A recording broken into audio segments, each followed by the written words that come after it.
He's an old head. Youngins are really starting to get on my damn nerves. He's a purveyor of nonsense. He's a Georgia high school coaching job influencer. His favorite Bible verse is Jesus wept. He's the man of constant sorrow, Chris Lamb. Yeah.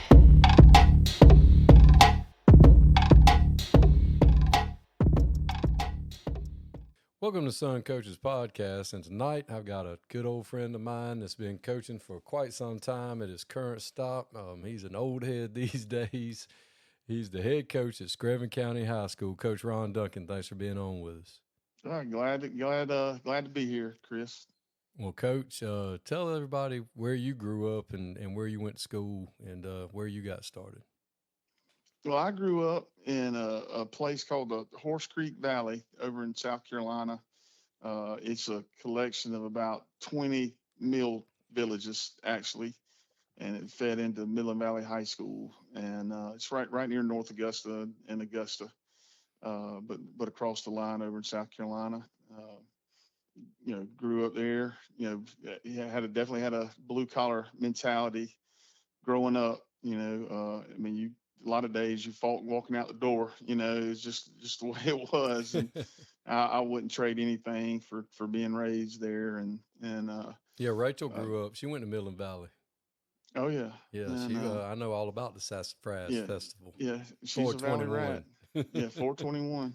So, it's changed a lot. And it's a booming area now. A lot of those textile plants, when they started going under, I think my dad shut down every one of them, and he finally got out on at SRS. I guess when I was about a senior in high school, a freshman in college, I told him, I said, "You're gonna shut down the federal government, and you shut down every textile plant in the valley." But that was a bad time. But they kind of dwindled down a little bit, and now it's built back up. A lot of those textile plants have turned a lot of their land loose and sold lands and subdivisions going in, and it's kind of like a bedroom community for Augusta area now. So you went to Midland Valley High School? Yep, I did. Graduated in 1989, way back. And what all did you play in high school? I played football and baseball, and we had some good teams. We were in 4A, which was the highest classification at the time. We had a pretty tough little region. It was very, very tough, and our baseball region was ungodly. It was probably at the time one of the best in the country. We had Irmo and Lexington and Greenwood and North Augusta. I mean, a lot of baseball powers in there, and that was fun. Played against a lot of draft picks and college baseball pitchers for sure, and players. It was a challenge. And then in non-region, we'd always pick up Evans back in their heyday and play them. So that was always a good game between us and them. And it was a lot of good memories there. Midland Valley's, they've had some good teams and some down years, nationally, but I still try to keep up with them. Where did you go to college? I went to Newberry College. I had a couple offers out of high school, and honestly, Newberry was the best. And we had a little offer at Presbyterian, and I'd made a bunch of visits to schools like that. Bobby was coaching up at Furman. I visited there a couple times, but I wasn't quite talented enough probably to play on that level, and wound up having a good experience at Newberry and played there for 4 years, and played defensive back when we went there. We went to the 4-3, so became a linebacker, and learned a lot and had a lot of great memories and a lot of lifelong friends for sure. Well, did you know when you were in college that you were going to teach and coach, or did you have? I probably knew in the 5th or 6th grade that that's what I wanted to do, and everything I did was geared toward that. I still got them somewhere, but I remember, as a sophomore in high school, I started at safety, and I had notebooks on every opponent we played, and it was something that I always studied the game and knew that's what I wanted to do, and probably could have played baseball in college, but football, I knew I wanted to coach football. And, so that was part of the reason why I wanted to do it in college. And, certainly glad I did it. And I think it gave me some opportunities later on. And, but yeah, it was, it was definitely hard, difficult going through it, but it's something that when you get done, you're certainly glad you did it. Absolutely. Well, was GA in your cards, or was it just I'm going straight into the high school universe? No, I mean, I had some opportunities, and I had some, as a young coach, I had some opportunities to get into college, but it was never really anything that interested me. I saw the coaches at Newberry. I mean, I played for 3 different head coaches at Newberry, and all the assistant coaches coming and going, and I didn't want that kind of lifestyle, and I was ready to kind of settle down, and I remembered the high school coaches that had such a big influence on me, and certainly I think that was a big factor in what I wanted to do, and why I chose to stay in high school. And like I said, I had a couple of opportunities. I was defense coordinator at Strong Thurman, and then defense coordinator at Camden. Had some opportunities to kind of move on, but I never really seriously pursued them, and I don't have any regrets. Certainly glad how everything turned out. So, what was your very first teaching and coaching gig coming out of college? Well, I graduated in December. I had to do student teaching in the fall because football. It's not like when back then when you were teaching. You had to get I mean, if you want to be a teacher, you had to get the number of hours in to get in your degree area, and then you minored in education, and then you had to student teach. So I graduated. It actually took me 4.5 years. I had student taught that fall semester, and I had a job offer teaching at Midland Valley, teaching driver's ed. And honestly, there was a guy, and you talking about old school, was a guy named Clayton Criswell. He was head coach at Midland Valley at the time. He went to high school with my parents and played for Uncle Ray at LBC High School. And I remember this, he gave, every coach on staff had a hat with a number on it. So he had a hat, had number 1 on it. And Rick Knight, who became the head coach, was the defense coordinator. He had number 2. Marty Harper had number 3. Well, I don't know if he even had it, but he had a 9 hat, and I had the 9 hat. And I honestly, I wasn't interested in teaching in starting teaching in Midland Valley where I grew up.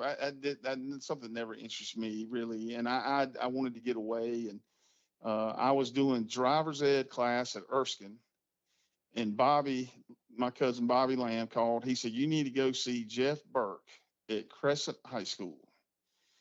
And I'd never heard of Crescent High School, but I was up that way because part of the class was at Erskine in Due West, and then the last part of it was in Anderson. So I went down to the Crescent and met Coach Burke, and I'm telling you, we had 0 athletes at that place, and it's almost as rural as Screven County.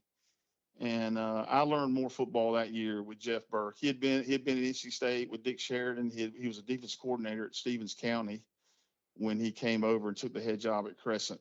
And he had got rid of everybody just about that was on staff before, and he had him and 3 assistants, and I was one of them. And I coached defensive backs and receivers, and so I learned a lot on how to do things. And he took that team.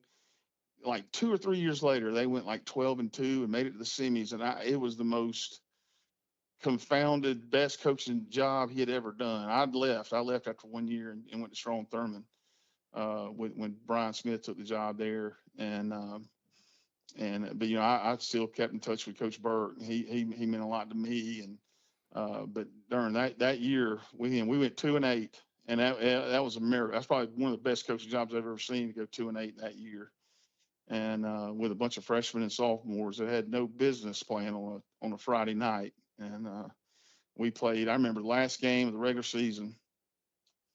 We were playing Pendleton High School, and they were loaded, and it was 48-0 at halftime. And I looked at Coach Burke and said, "What do we need to do?" He said, "Crank the bus." And but we went home that night. We left Pendleton. We drove home, and there was a welcoming party back at Crescent for us. And I knew Coach Burke was going to turn it around. And I think I taught 7th grade world geography and 8th grade South Carolina history in my first year. Probably one of the last times I've been in the classroom. But and the job came up late at Strong Thurman, and Brian took it. and he was calling me the whole time, and I went down there with him, and heck, we had some success right off the bat there, and and then Coach Neal, he had been the defensive line coach at Furman for like 14 years, and he had taken the Camden job, and using the Bobby Lamb connection again, I went over there to Camden with Coach Neal, and really that's where I think I learned most everything, other than my parents and of course watching Uncle Ray, in the summers when I'd go up to Commerce with the Lambs. Coach Neal's probably had more influence on my coaching career than anybody. And, he's just a great man. We were fortunate. We won, I think, 50 games in the 4 years I was there, won a state championship, played for another, and just had a wonderful experience. And then my father got sick with cancer, and it was bad. It was pancreatic cancer. And I took my first head job at Bamberg Earhart. It was a small school in South Carolina, but it had a good tradition, but they had been really, really down for about a decade before I went there. And I was blessed to have a really good staff there, some holdovers, and we were able to turn it around, really quick, and had some great success there.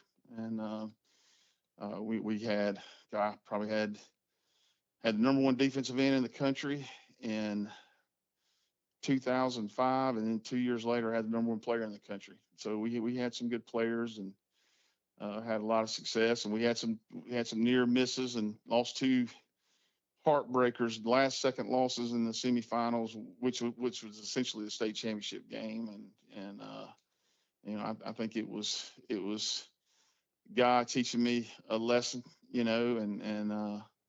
honestly, I'd taken over that program. I think there was a stretch where they'd been like 1-9 4 years in a row right before we kind of went in there, and won 8 games first year, and then 9 the second, and then 12 the third. And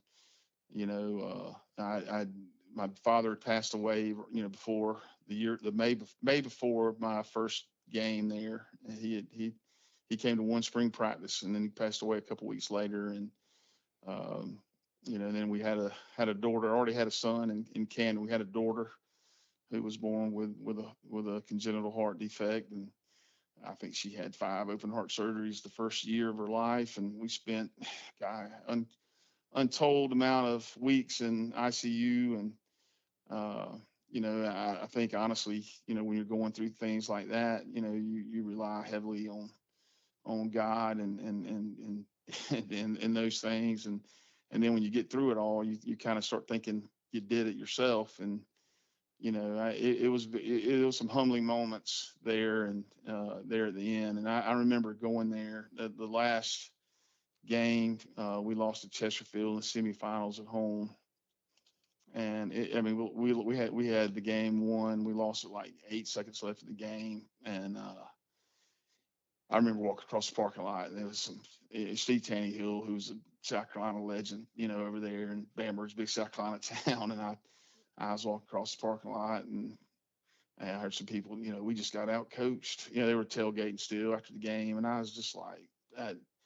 It didn't bother me really, but I was like, well, you just shows you can't satisfy everybody all the time. You take over a losing program, and you lose in the semis. And I just kind of shook my head, and I kind of felt like it was time to move on after that. And I was down coaching in the Under Armour game in Florida, and the first one, I believe it was, and I interviewed at Seneca and near Clemson, and I took that job. And it was I probably took the wrong job then at the wrong time, and it was not a very good situation. And when you take jobs, sometimes you think you can turn them around, and you better have a lot of things going in your direction. And the principal that hired me left like 3 months after I was hired and took another job, and it just was never good there. And we had an impossible, brutal schedule that the previous coach had made. And I told somebody, I was like, Darren, I woke up on the couch at 3 o'clock every morning, because I couldn't sleep. And I was like, it shouldn't be this way. And that was, I think, in 2010. And I was offered the job. I interviewed at Screven County and was offered the job and turned it down and went with Sid to Elbert County. It's probably the two of the most enjoyable years of my coaching career was with Sid at Elberton. And, it was just I told somebody, I said, it's the only time in my life where alarm clocks had to wake me up, and for a long time and probably since. I worked just as hard, but it was just working on football. I ain't to worry about nothing else. And, so, and then 2 years later, we got beat by Buford in the third round, and Screven called me back that Monday morning, and pretty much offered me the job then. And, been here since 2012. So going on 13 years. As the head coach of the Screven County Gamecocks. Yeah, and that was tough too, because we're a big Clemson family and watch Clemson grab. My daughter's up there now, and my wife's like, I'm gonna have a hard time saying go Gamecocks, but when they're paying the bills, you be surprised at what you can say. But it's pretty neat. People complain about the rooster crowing, and being the only school in Georgia with the Gamecock mascot, I guess pretty neat. We eat fried chicken before the game, and hopefully the other team don't eat chicken during it. Yeah, I remember when I was at Burke in 01, we played, and they had just gotten the big scoreboard, and the rumor was it was South Carolina's old one. And it was huge. It like took up the whole. Cooper was the running back there at the time, and they were really good. And it made that had that rooster crow. And my wife was like, because she's a big Georgia girl, she's like, if I hear that rooster crow one more time, she's about to lose it. Oh well, I didn't appreciate it until I found out how much it aggravated other people. Now, I'm like, no, we need to make that chicken crow a little bit more, Yeah. So when you got to Screven County, what classification was Screven County? I just want people to get an idea of how much the program's changed since you've been there. We were 2A when I got there, and we were probably, I wouldn't say we were toward the top end of it, but in 2006, I looked at we had a staff development. We were looking at the whatever stuff and the data digs or whatever. And in 2006, and that was about 6 years before I got there, they had 1,100 students in Screven County High School. And when I got there, I think we had around 850. And now we've been consistently below 600 for a while now.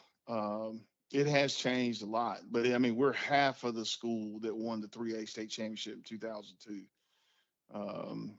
It's just like, I think 75% of our kids are below the poverty line. We're 50-50 black, white, right down the middle. But most of all of them are poor. I mean,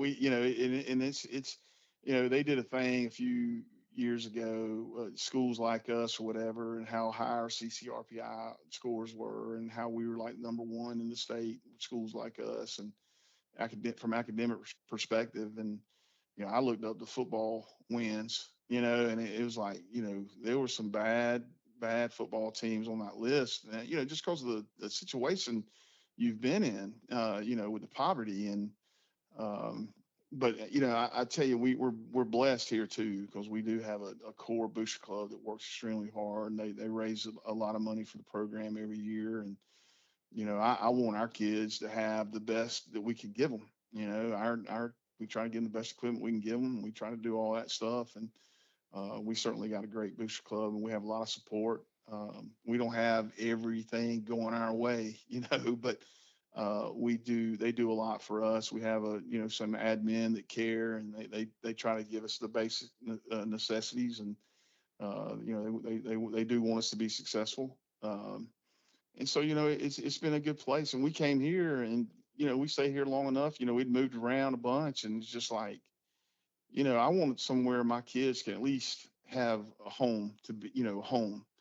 You got a lot of coaches that move around a ton, and I have as well. And, but we've been here for, I guess, 13 years now. So our kids pretty much grew up here.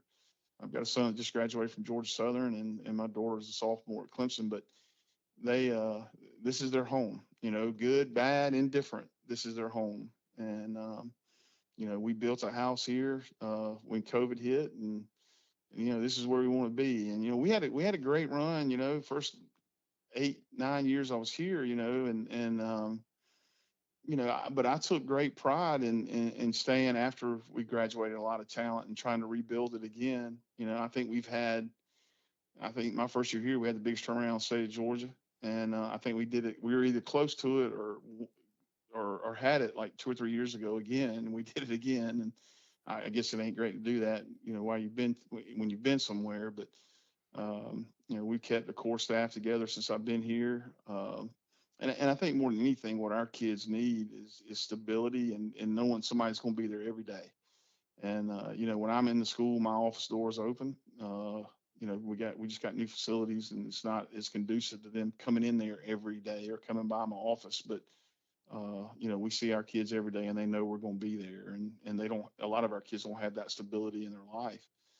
There was a time it was about winning, and when I think I came here with the right mindset, where it ain't about me. When I was 31 or 30 and took my first head job, it probably was about me. And I think the longer you go in it, you realize what your passion is and what your purpose is are two different things. And certainly try to come to that balance in my life. And I've got a great wife, Misty. I think we've been married for I don't know if she can hear me. We've been married, I think, 27 years, going on 28. And she wasn't necessarily raised in athletic minded family, and she keeps me grounded. She does. She's a handful, which I need. And she's been probably the best thing ever happened to me. And but this is our home, come hell or high water, and we've certainly had a bunch of high water here lately.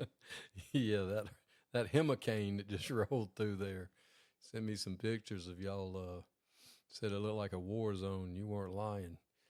I was complaining No, about it's it being pretty. hot in scrimmage games, and you're dealing with real problems. No, we had the National Guard in. We had 50 roads closed. I mean, for a while, Rocky Ford, which is in our county, you had to leave the county to get here from Rocky Ford to the school. And I was able to touch base with a lot of our players during it last week, but we didn't have any activities after Monday. We saw them during the school day Monday, and then we were told we couldn't have any after school activities on Monday, and then we've been shut down since. It's kind of surreal too, because when you go through COVID, you're thinking like, I'll never go through this again, and then all of a sudden this hits, and it's like, we've literally practiced outside twice in 3 weeks, and we have a game this Friday. And I remember being head coach at Bamberg in the South Carolina High School League, which is the equivalent to GHSA, passed the rule where you could only have 29 practices before your first game. And I remember thinking like, God, how are we going to get it in? How are we going to get it done? And now we got a game to play this Friday, and we've done punt protection in the gym like twice. Fairly live, not as live as you can get in a gym. And we didn't punt it, and we ain't covered it.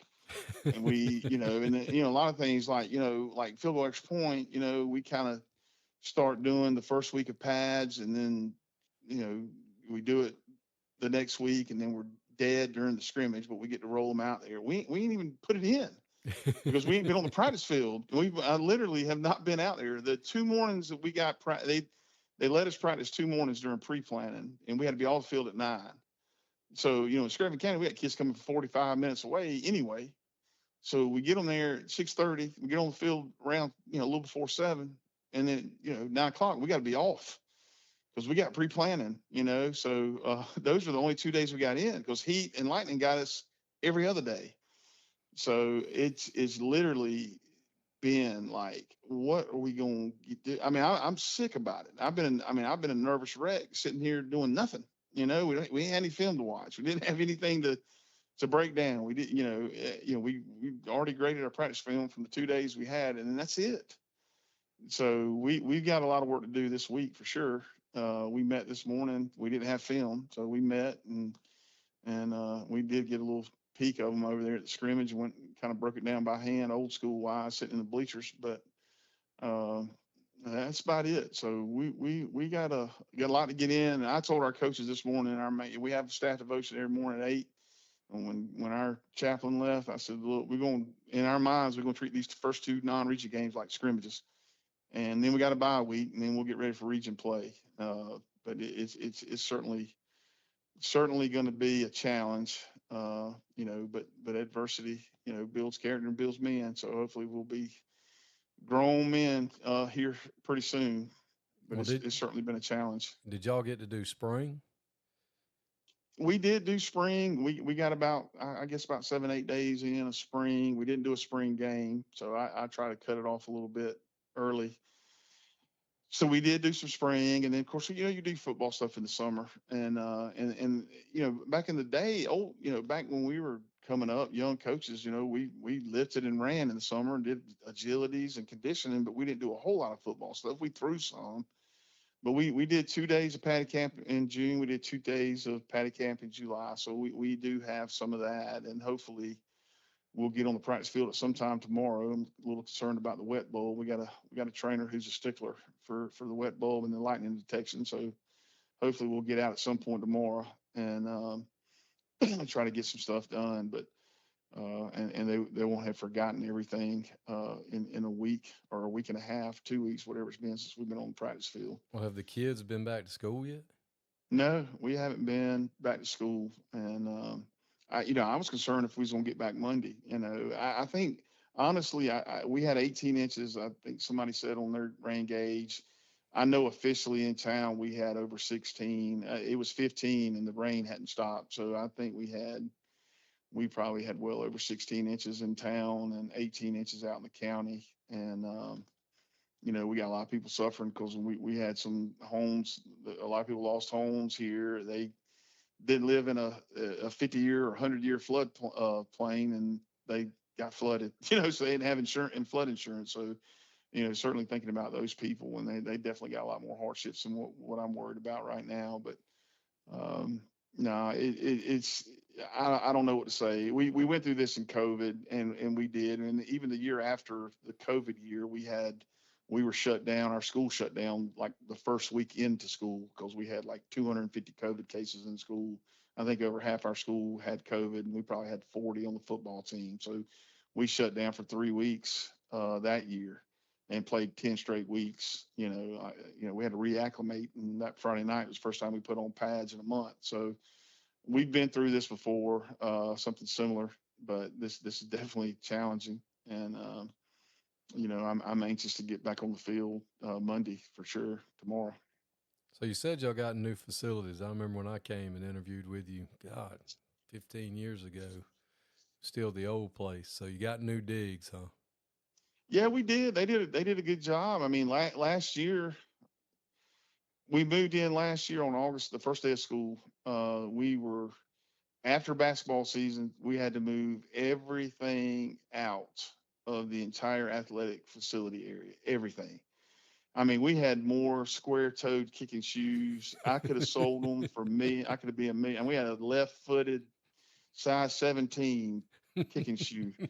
And but we moved everything out. I thought that, I kept thinking like the maintenance part was going to show up and break down the weight room. No, they showed up all right. They handed us wrenches and stuff, and we broke it down, and the kids moved. I mean, for 3 days we had an assembly line moving stuff out, and but it was worth it. We were stuck over. We put 7 racks in the visitors' locker room, and we lifted for a whole entire all season. We had 3 groups in the summer would go in, a group at a time and lift. We had one group running in the stadium. We had one group working on the track, and then we'd all go back out together and do some football stuff. But that was a challenge, but we moved back in. I still don't, I don't know where like a tape dispenser. I still ain't found my stuff, but I'm sure there's a bunch of closets over at the field house at the stadium's got a bunch of boxes in it.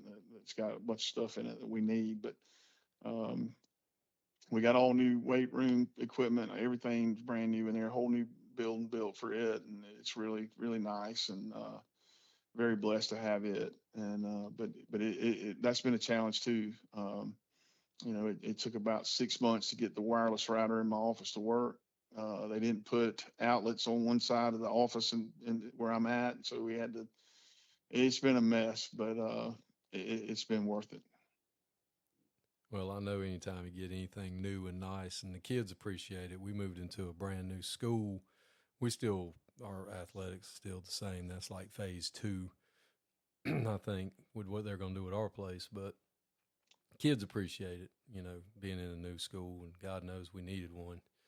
But Yeah, well, they did a total facelift on our entire school while we were in it, and we had to walk outside to change classes, and it was a deal we had to do. Of course, we had to meet the weightlifters over at the school and then walk them to the field house, which is a pretty decent little walk. But we managed to do it, and they complained about it a couple times, but the kids back, they were pretty resilient, and they knew it was going to be worth it when we got into our new facility, and they've enjoyed it. And it's fun to watch when you get all of them in there after school or in the summer.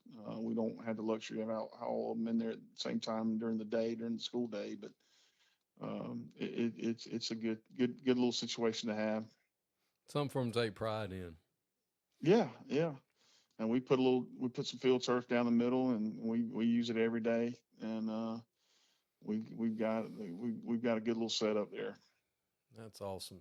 So you've got the new facility. You hadn't been able to practice too much. You've been hit by an act of God with a natural disaster, and you got a game Friday. So I mean, everything's good.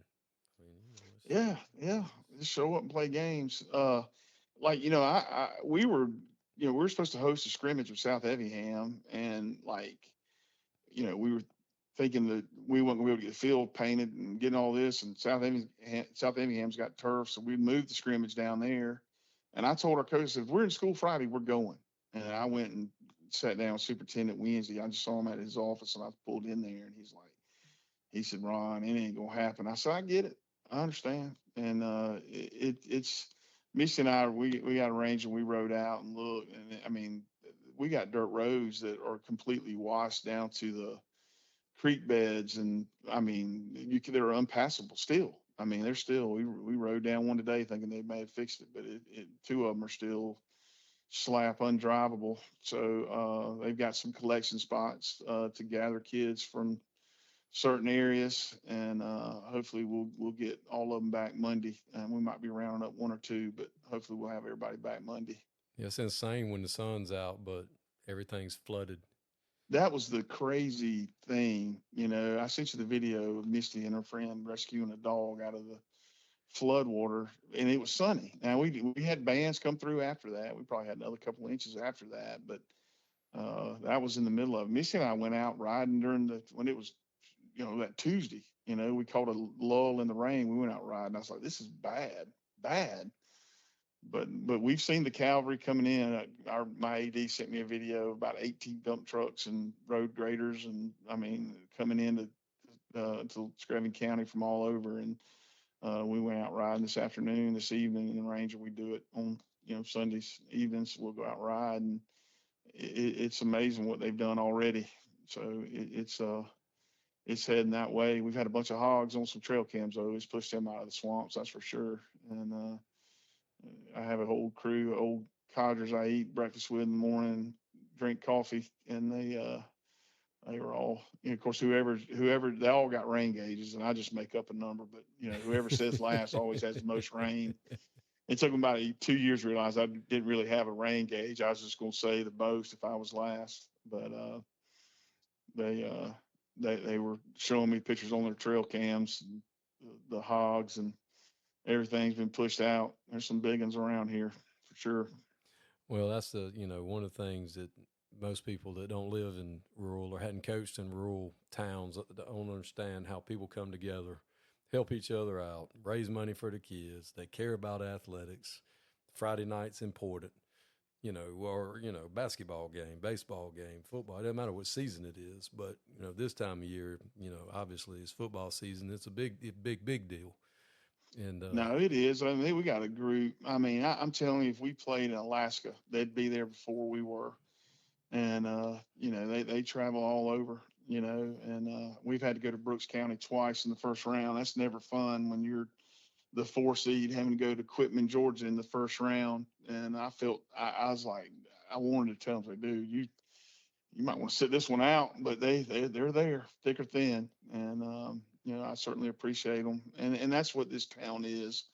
It's the most rural place I've ever been in my coaching career. That's for sure. And, but you get to know the kids at an early age. I mean, we had coaches, doing elementary PE, and when they get up to high school and they're coaching them and they're picking at them and cutting up with them, that's the fun part about being in a town like this.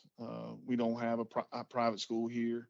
We don't lose kids to other schools. They're not getting recruited to other schools. We ain't recruiting nobody else from other schools. It's just, when you got what you got, it's something to watch them grow up, mature. That's where the joy comes from. And I don't know how some of these coaches sleep at night, worried about other people poaching theirs or trying to get other people's players. I mean, it's something we haven't had to deal with here. And, been very blessed. I've never made excuses about, we ran into some private schools late in the playoffs at times I've been here, and I never try to let our kids, make excuses about it. I shake the coach's hand after the game, wish them well. And, but I wouldn't trade our situation for theirs. I wouldn't. We've been blessed to be here for sure. So now you got there and y'all were in AA and everything's reclassified and shuffled back out. And now you're in 1A, which is small A, same classification we're in now. And it changes the game. I mean, it's just different how much it's changed and how rural South Georgia, Middle Georgia schools, the towns have gotten smaller and the student population has gotten smaller. Yeah, it has, and it's going to continue to change. I mean, we're where we need to be. I've told people forever, this is a 1A town. I mean, you drive through here, this is a 1A town. I mean, I'm not saying that in a derogatory way. I mean, it is what it is, but now we're playing schools like us. I mean, we're playing Jenkins County. They're 20 minutes away. Portal, ECI, Metter, Claxton, Bryan County. I mean, they're areas like us, and all the head coaches get along great. Heck, I mean, Chris Kearse is one of my best friends, and we go to the clinics together. We ride down to quail hunt together. I mean, they're people that have the same situation you're in, and there's definitely issues with the GHSA, and I tried to explain that last time. I was talking to one of the guys on the reclass committee. It's like, you're gonna put us in a region with Savannah Christian, Savannah Country Day, and at the time we didn't know if Calvary wouldn't be there with us or whoever. And I'm like, dude, you're talking about a death sentence on an athletic department. And he's like, well, you can still make the playoffs. Well, who wants to make the playoffs at 2-8 and you're beat to crap? I said, there's got to be a better way, and I'm not, listen, Baker Woodward down there at Spankers is a good friend of mine too. And a lot of those guys are, talk to the old guy at Calvary, he's been both sides of the barrel. He's been public school and private. He knows there's a difference. And he told me that. And it just is. And there's got to be a better compromise for things. And maybe this will satisfy a lot of people. I don't know what they've done, but, it's apples and oranges, when we're playing Pace Academy in the third round or whatever it was. And, it's just different. I mean, heck, I didn't even have a lot in common with their coaches. I mean, it's like the others in the show Lost when they met each other, it's just like, I mean, I get it. Yeah. We got 13,000 people in our county, and it's just different. You play these schools from metro areas, and those, even in the lower classifications, it's just a different situation. And like I said, I'm not making excuses about any of it. We're going to play our best, do our best no matter who we're playing. It's just there's a disparity there, and I think people know that. They've tried to address it. I just don't know if we found the right way to address it yet.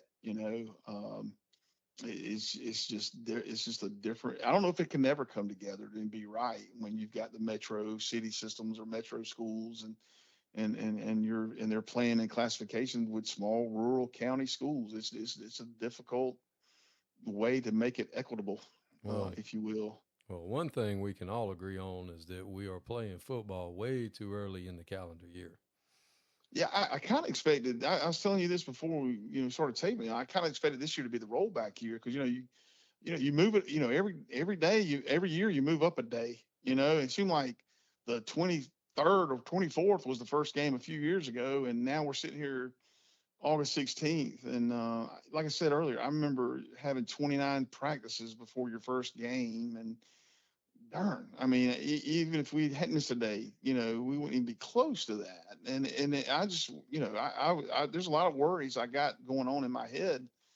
I mean, from a physical standpoint, from conditioning, you can't acclimate, you can't go outside if the wet bulb's above 92. Well, heck, it's been above we have a decent hot day. It's going to be above 92 on the wet bulb until 5:30, 6 o'clock. And, I mean, we ain't gonna get an indoor facility. Our indoor facilities are gym, Yeah, and exactly.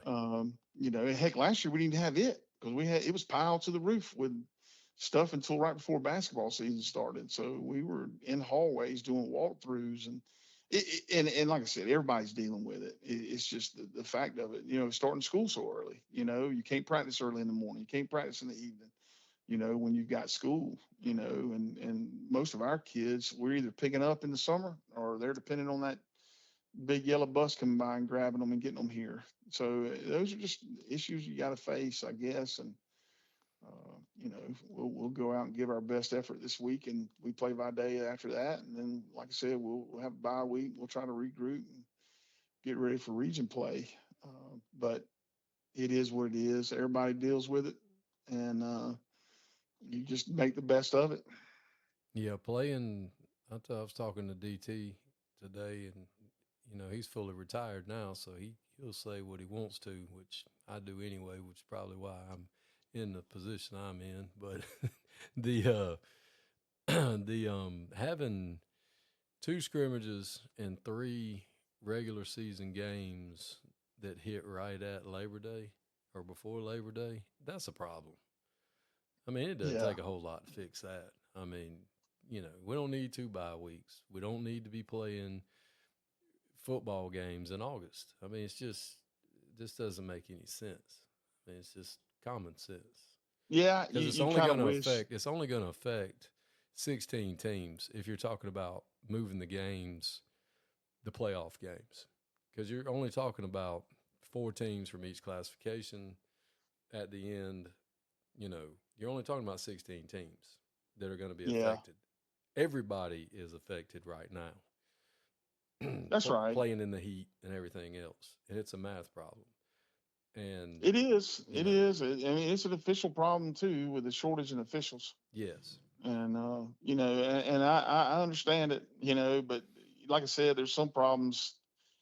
And I've been to Thompson to go in some of these meetings. I've been to Macon. I went to Macon last year for the meeting. You get in there and everybody's got a bunch of good ideas, but nobody can settle on one. And then Right. and then you got somebody that's going to derail the whole conversation with some other idea. And Right. so it just, I don't know. It needs to be. There needs to be some exploring done on several things. And when I came to Georgia, I coached South Carolina for 17 years. I came to Georgia. Uncle Ray tried to get me to come a long time ago. I interviewed with Coach Bonds at Hart County. I interviewed with Coach Brooks at Washington Wilkes way back and made the rounds. And I wound up going to Camden over in South Carolina. And but there's a lot of great things South Carolina did. And there's a lot of great things Georgia does, and Georgia football is the best in the country, in my opinion. And I wouldn't trade it for nothing. But I don't know if South Carolina's a smaller state. I don't know, but there was some issues get worked out over there. If they can work them out, we can work them out too. And it's just getting the right people together and getting some ideas that everybody can work with. But there's always going to be a disparity in the between the privates and publics. I mean, that's just not going to go away. I always thought, to offset the really good private schools, you probably need about 1,100 students in your school. And you kind of start place them in those classifications. But I don't know. Me and Coach Hawkins, we daggum had a group get together and meet and present some things, and then I don't know. It's troublesome, but at the same time, like I said earlier, don't make excuses about it. When you got to play them, you got to play them. That's right. And if we played a team in the third round or semis or whatever, and they beat you and they're better than you, and you shake their hand and wish them well. But I don't know. It's don't certainly feel bad for the publics that are stuck in a region full of them. And other people don't seem to be as concerned when it ain't them. But I think that's a concern people need to take into consideration.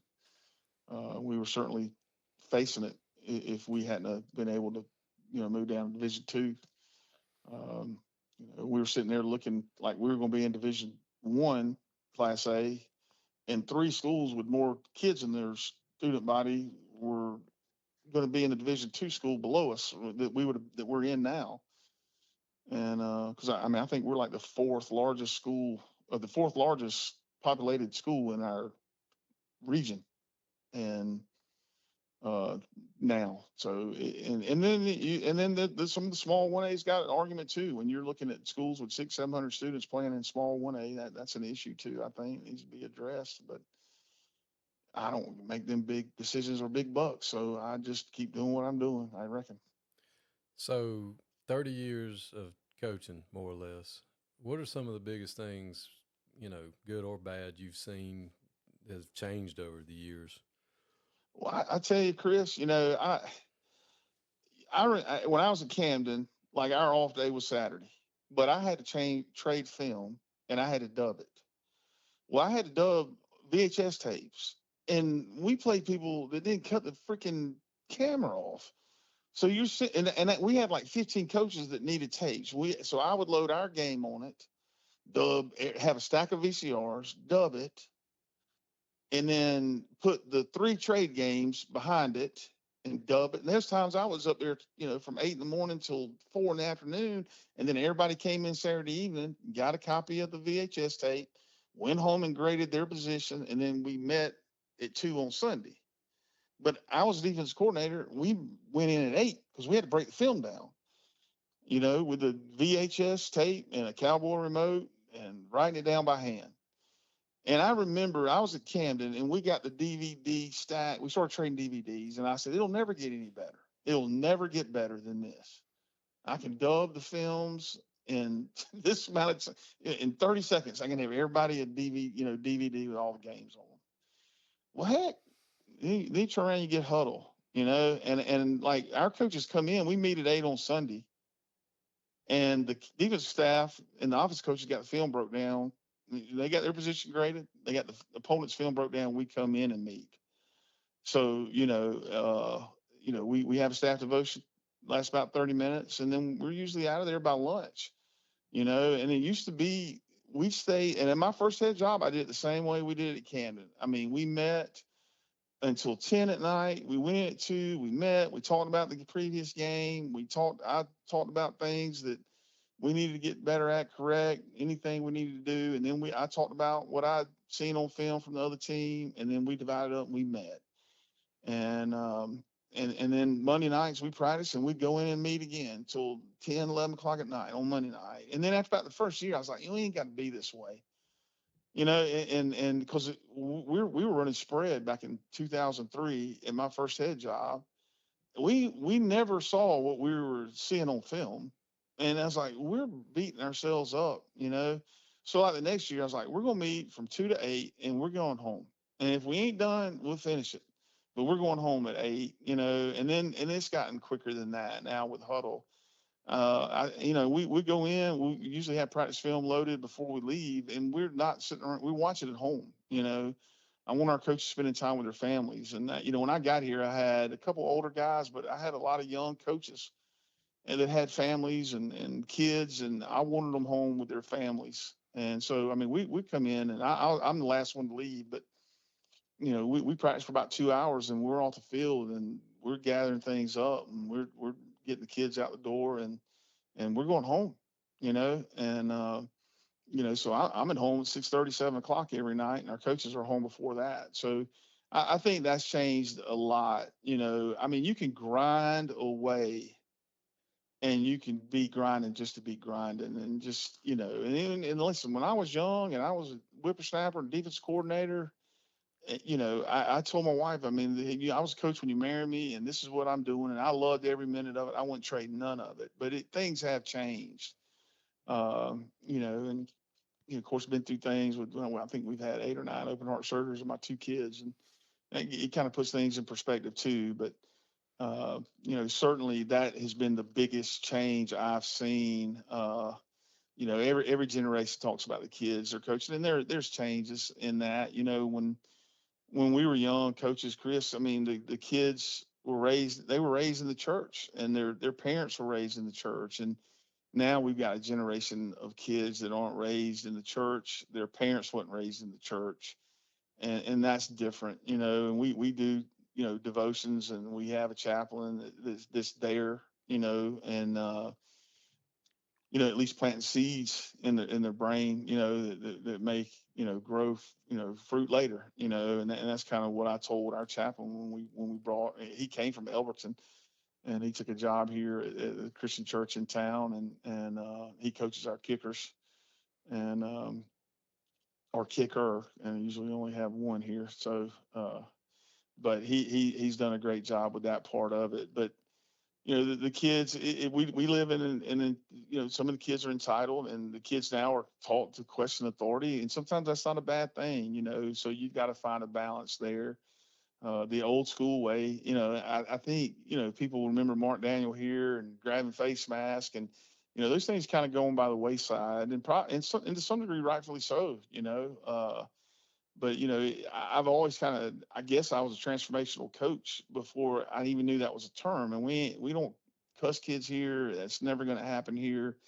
We've gone to patty camps, and our kids have heard it, and I'm like, hey, ain't you glad you don't get coached that way? I mean, they're kind of shocked when they see it. But I'm an old school guy, but we're not going to cross the line there. But it's changed a bunch. It really has. But at the end of the day, it still goes back to blocking and tackling, and the Jimmies and the Joes you got on the field. And good talent's going to win 90% of the time. I firmly believe that. And it's just about doing the best you can with each group that you have. And it's taken me a while to realize that. But a few years ago we had won pretty big here for a while, and then we were having a down year. And a coach that was at South Effingham, he called me up one Sunday, and he was like, Coach, how you deal with it?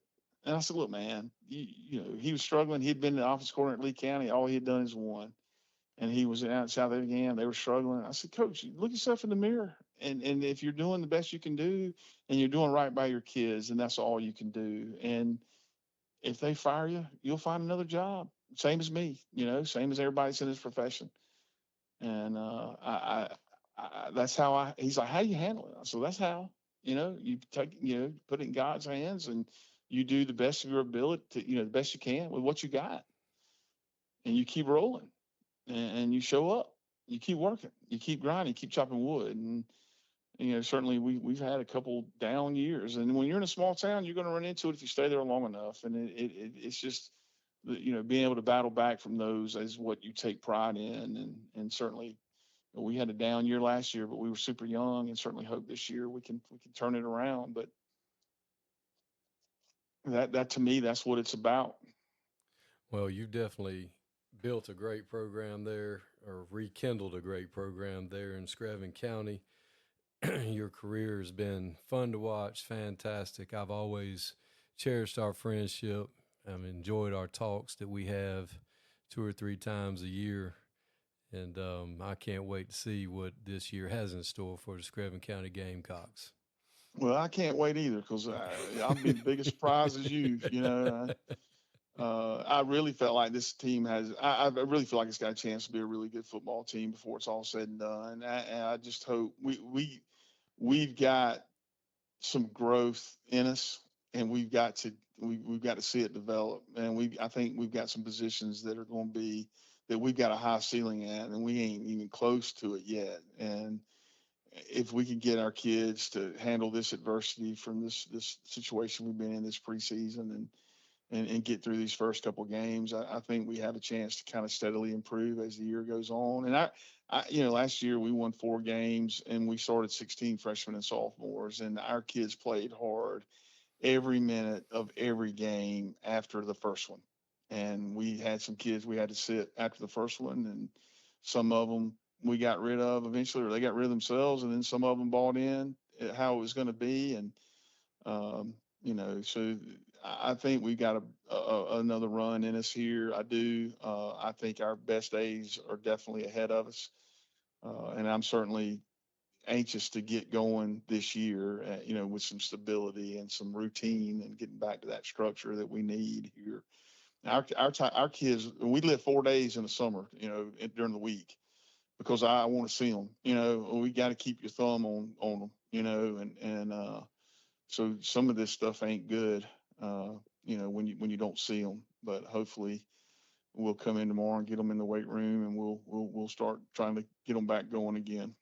Well, I know you will, Coach. I sure do appreciate you being on with us, and if there's anything in the world I can ever do for you, just holler at me. All right, Chris, same to you, buddy. All right, thanks, Doctor. All right, man, see you.